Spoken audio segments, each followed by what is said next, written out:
Hello everyone and welcome back to Let's Play Mega Man and Base Challenger from the Future. In the last part, we went through, I think, Clock and Compass Man's stage. I might be off on that, I've already forgotten, because my brain is a void from which things enter but nothing returns, and even then the things that enter are forgotten after 20 minutes. But now, after I quickly come here to finally buy the energy balancer, because it took a while to build up any amount of bolts for anything good, we're gonna head into the final stage. There are a surprising lack of stages in this game. There are only 8 total, which is low even for Mega Man 1 standards. Ah, finally! I'm gonna wipe that stupid grin off your face! We'll see about that. First, Quint was created by Dr. Wily by reprogramming our future Mega Man. I am the same model as Quint. That's why you recognize me. Join me, Base. Together, we can defeat even the Mega Man of your time, and rule this weak world. Another creation of Wily's, huh? Yeah, we could work together. I've got a better idea, though. I'll destroy you first, then take over this world by myself. So yeah, big reveal here is that Megaman-Shadow isn't just another Mega Man, he's just sort of a follow-up to Quint from specifically Mega Man Game Boy 2. The only game, I think, barring Mega Man and Base having bios for the Star Droids from Mega Man 5 to outwardly just refer to the Game Boy games. That doesn't happen too often. I guess technically Mega Man Base refers to all the handheld games now I think about it at that point. Because the Star Droids are there, the Mega Man Killers are there, and even then they get referenced again in Mega Man 10. With that said, this stage is long. It's easily the longest stage in the game. But it's by and large the combination of everything we've had in the game up to this point. If anything in that regard, it's technically one of the better final stages in the series, because every mechanic in the game is used here at least once, and a lot of the game's enemies are also here. But what's really notable about this stage, and about this game period, there's no refights. There is no boss rush in this game whatsoever, which I think makes it the only game of the series, if not the franchise, that does that? Barring the just weird spin-offs like Super Adventure Rockman, from my knowledge. Because even like most of the Battle Arcs and Star Force have a boss rush of some form, and in the case of Mega Man Battle Arc 1, actually no, Battle Arc 1's like the only one that doesn't as well. There's not many Mega Man games that don't have a boss rush, is the point here. Strangely, another indication that this game was just not developed by main Capcom, or even side Capcom, because Capcom loves putting boss rushes in any of their games to begin with. Unless it's a fighting game, and even then, sometimes. If there's any advice I can give you for this stage's base, is that it's take your time, don't try to rush, try to place yourself in a place that's advantageous for taking out an enemy without getting hit. And if you have to, use your special weapons as freely as you can, because there's going to be plenty of time for weapon energy to drop. But if you're low on weapon energy to begin with, for things like Base, Cyclone, funnel it into that, because that's going to be very useful against the boss, as usual. I guess I might as well take this point to talk about the Bondi Wonderswan itself. Of course, it was made by Bondi, but in particular, it was a co-op between them and Kodo Laboratory, which is Gunpei Yokoi's company. Gunpei Yokoi, some of you might recognize the name as the creator of Metroid. He was also the creator of Wario as a character, but he was also the creator of the Game Boy. In fact, it was his last creation, because he died before it could be released. I think it released 2 years after he died. Yokoi himself, I think, left Nintendo after the Virtual Boy was a failure. But the Wonderswan itself, as well as its 2 follow-ups, the Wonderswan Color, which was a Game Boy Color equivalent, released a few years later, and the Swan Crystal, which I think was just a redesign of the color, were on the shelves until it was discontinued in 2003. Like many handhelds at the time, it had a lot of different colored shells that you could get, and even some developers made special ones, like there was, I think, a pure white one created by Square for the Final Fantasy re-releases? It didn't have a very large library. In fact, let me see, a list of Wonderswan games, list of Wonderswan Color games.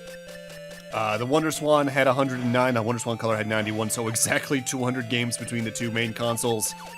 And after its discontinuation, I think a lot of games that were in development for the Wonderswan were ported to Game Boy Advance, and a lot of games that were even released for the Wonderswan Color in particular were released for the GBA as well. I think some of these were like Gundam games and all that. It's an interesting piece of hardware in retrospect, but it didn't really do as well as, say, either the Game Boy or the Game Boy Advance. I think even the Game Gear technically outsold it overall. In fact, let me actually double check that. List of handhelds by sales number. I've always kind of wanted to try and get my hands on one, just because it seems like an interesting thing to have around, maybe a couple of games with it. Because even like the WonderSwan Color especially had like complete backwards compatibility, like the Game Boy Color did with the Game Boy. But it's overall unremarkable compared to its contemporaries or its partners at release.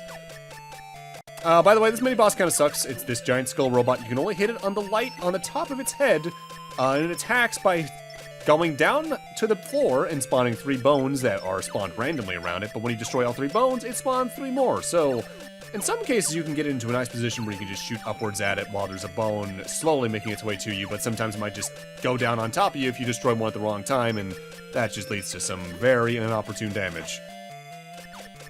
But let's see. WonderSwan. Let's see. WonderSwan. I don't see the WonderSwan color on here. Oh, the sales numbers are combined. The WonderSwan sold 3.5 million units, which places it between the Sega Pico, which was basically an edutainment tool, and the NES Classic. Ooh. Sold worse than the Famicom Disk System. Ooh, yeah, this sold badly.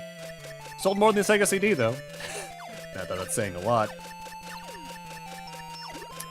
Yeah, that like even the Game Gear is at like 10.62 million. Yeah, this thing didn't sell great.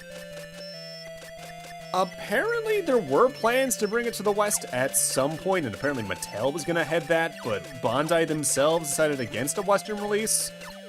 Kind of a weird, because honestly, they probably could have marketed that well enough, but maybe that's to do with the fact that maybe around the time they were planning that, the Game Boy Advance was already clearly on its way, and they just decided it wasn't worth it or something. Not like it harmed Bandai overall, they're still doing great. Between how many toy sales they get nowadays, between their main toys, the Gundam model kits, and all that, they're doing fine for themselves overall, even on top of like their publishing stuff. Oh hey, the mini-boss is dead. Cool. Is this song getting on your ears yet? Because I definitely don't like this version of this song, because it's way too short and repetitive. Mind you, the original song was as well, but that's more of a problem with the composer to begin with Megaman and Bass. This was not what its best song was. Now, if memory serves, we're actually coming up on a enemy that's unique to this stage, but it's also one of the most unique, most annoying enemies in the game, rather, despite its uniqueness. I think it's at the end of this screen. No, there they are. The Sniper Joe Knights. They have a shield that blocks them from being attacked unless they are actively attacking or on their way back. They're not too bad on their own, but they put them in way too cramped of a space and you have to deal with their shield a lot, and the few screens that are in, it's really bad. Not a fan. Also, it looks like you can damage the, like, Hammer Joe follow-ups, Here's Maces. I don't think you can actively destroy them, though. I guess flail is technically the better term for that instead of just maces. Kind of annoying, kind of annoying. Thankfully, our time as Bass is almost at an end, so we don't need to worry about how bad his default buster is for much longer. Honestly, I do miss the handheld scene for gaming on the whole. Like, nowadays it's really relegated to phone stuff, and phone games have that big stigma of usually being gacha or very money grubby, and there's a very good reason for that. There's a lot of it like that. Even I say playing 3 of them myself. Because I miss the lower budget price point, but also the lower budget but still really creative game development type. Because with the Switch is technically, yes, a handheld because of its double nature, but I miss the 3DS SKU, I miss the PSP Vita SKU, I miss handheld gaming because you got a lot of really low budget but really cool stuff out of it. It feels like nowadays we really don't see that type of stuff anymore because everything tries to be big budget now, and I find that to just be a shame. Because, like, look at Mega Man 11. That is a lower budget game, but it's still really solid in its principles and design, and it's really good because of it. Yes, that's also a major franchise, but that didn't stop other companies from making games like that for non-major franchises. I mean, hell, look at Square. They had launched stuff like Bravely on the 3DS, and those are great. Yes, that got a Switch release, but weirdly, that game, you can tell they were trying to basically make a console game on a old handheld budget in some regards, and it looks worse for it. Even though Bravely Default 2 is still really good, Bravely Default and Second are just better games overall. And you also saw a little bit of it with Zelda. Like with Tears of the Kingdom, I have finished that game 110 to 115 hours total for all shrines and main quest stuff. But I miss handheld Zelda. Like Link Between Worlds was a good one. We got a lot of that like 2D action on it. I miss that tier of game on the whole. Especially since most games now cost $70.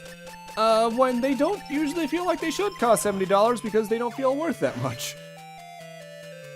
I feel like the first game I paid $70 for that genuinely felt like it needed to be $70, barring collector's editions, was just Tears of the Kingdom. Either way, we are on to the final boss, and not for nothing, Megaman-Shadow is definitely the most complex boss in the game because he has 3 notable phases depending on his HP. He starts the fight by jumping halfway throughout the screen and then sliding across the other half. If you're next to him at any point, he will upset this pattern by shooting a very easily dodged laser, and then jumping or sliding the rest of the way across or to the back to the side he came from. And halfway through his health, he grabs out his Sakugarne just like Quint, and will teleport above you and slam down very quickly. It's a very hard to dodge attack if you're not just dashing all over the place. At which point, 4 rocks will rain semi-randomly from the ceiling. But in the last, like, 25% of his HP, he's just gonna try to dash at you with a sword, and then he will stop in front of you and swing, which will send 3 sparks outwards that can be hard to dodge if you're close to him. But as you can see, base Cyclone is forever, well, based. That was tougher than I expected. But this fight felt strange. It's oddly fitting that you were the strongest, Base. After Quint was destroyed, I was abandoned, but I upgraded myself to get my revenge on my world. No one could stop me, so I went back to find someone who would. What? You wanted to lose? Ah! So you took it easy on me, huh? No, I went all out against you. But it was so meaningless. Fighting just to fight only leads to more enemies. There is no end. Learn from my mistakes, Base. Avoid this fate. Farewell.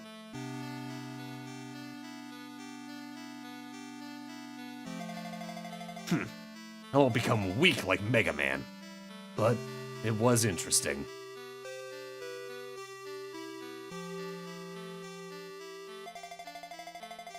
Mega Man, I'm not in the mood to finish you off today, but just remember, I am the strongest.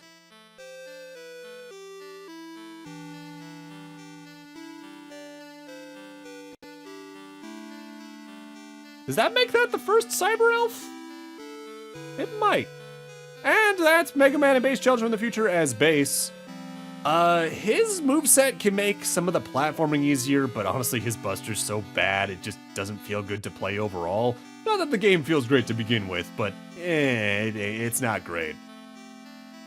I'll talk about my overall thoughts in the game when we finish the Mega Man playthrough, which is going to be overall shorter. That takes 3 parts compared to this one's 4, because again, Mega Man's Buster is just that much better.